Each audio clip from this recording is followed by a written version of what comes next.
Ayan, so medyo binibigyan tayo ng opportunity ng Lord to share His love, His goodness, and greatness sa ibang mga tao dito. So, let's go. Subukan natin. Subukan natin gawin ang bagay na, and I hope matuwa sila kahit paano. So, bigyan natin sila na tong card na which is, there is a Bible verse here.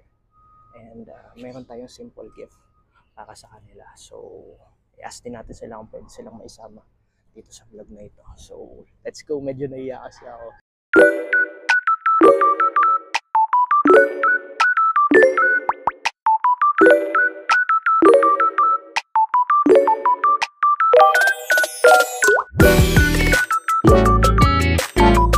So, maybe makaka-help po yan sa inyo. And, syempre, a simple gift din po. Pili lang din po ulit kayo.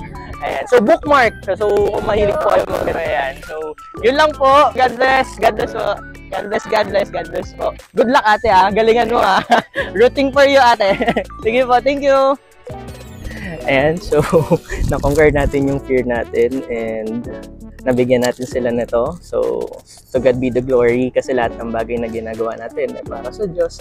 And also this platform na binigay niya sa atin. No?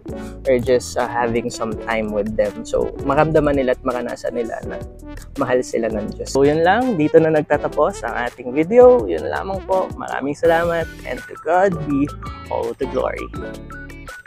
Si Jesus lang ang mataas. Yan. Thank you so much po. God bless po.